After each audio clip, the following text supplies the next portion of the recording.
Typing games aren't the most popular genre out there, but I do think there's a really interesting discussion to be had about them. But first, let's clear up what I mean by typing games. When I say typing games, you might think of games like this, which is fair. Those were the first type of typing games that I encountered in my life too. But the genre has come a really long way since then, and I think typing games are one of the most underappreciated games out there. All we need to do to see that is look at the typing tag on Steam and we'll see what a mess it is. Here's one of the first games that comes up, Bongo Cat. When you type, the cat types. While it is undeniably cute, it's not really a game. Let's start by looking at some actual modern typing games and see how they integrate typing as a mechanic. Here's one that I played recently, Blood Typers. This is a pretty common style of modern typing game. You do interactions that you're familiar with, in this case point and click, but instead of pointing and clicking, you're typing. Or here's another one, the Chef's Shift.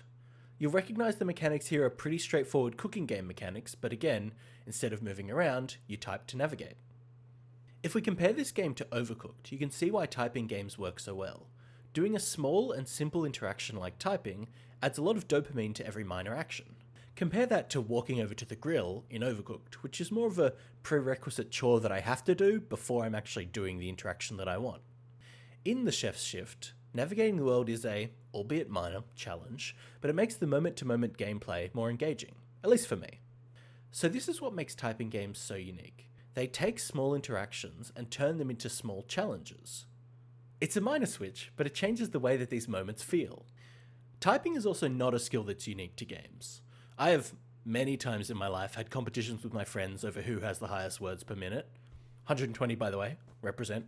But friends of mine who say they don't play games still love to participate in this kind of challenge. Typing, while being a techie skill, is really not games exclusive, whereas mechanics like FPS controls or inventory management can be enough of a barrier to entry sometimes that non-gamers don't want to engage.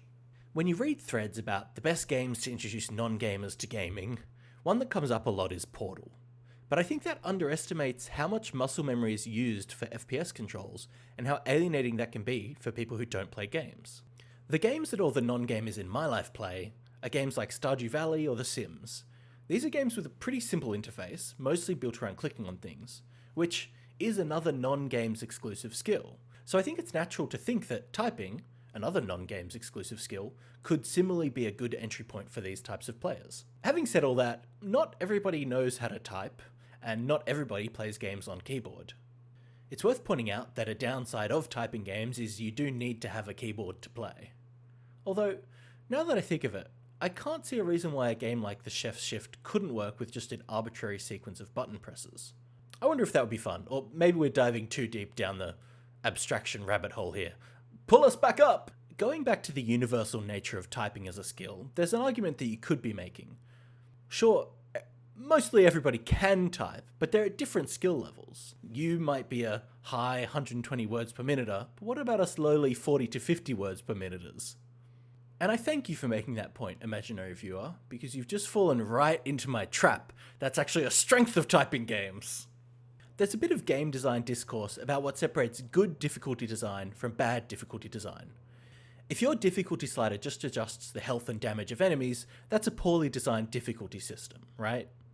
But applying a very similar numbers tweak to difficulty in typing games feels a lot more natural.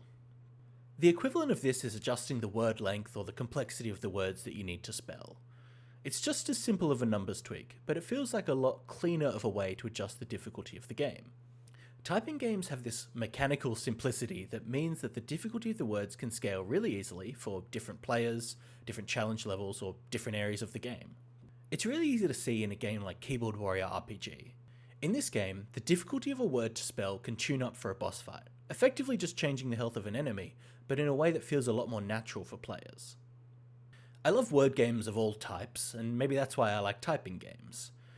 Typing games like Cryptmaster use language in very cool ways. You use language for everything in this game. You spell out names of enemies, you spell out your attacks, it's all very neatly integrated. But it does reveal another flaw of typing games, at least from a development perspective. Localizing them is a nightmare. This does depend on the specific mechanics used in the game, of course, but let's start by considering word length, one of the core components of any typing game. If you've built your game's difficulty around a specific word length, you need to find a dictionary in another language that matches that word length. You know, taking a word from English and finding roughly matching words in Arabic, Spanish, or Chinese. This isn't an insurmountable problem, of course, but it means that for localizing a typing game, you need to have a much deeper understanding of the language you're localizing to than for other types of games. That's not terrible, but it could be an insurmountable barrier for indie developers. So look, typing games come with a lot of benefits and a lot of strange and unique downsides, but I really think there's a lot of space to explore in this genre, and not enough games are pushing the envelope. It feels to me like an unexplored frontier of game development, which is really exciting. So get out there, devs, make some cool typing games, and link me some of your favorites in the comments so I can keep having excellent typing adventures.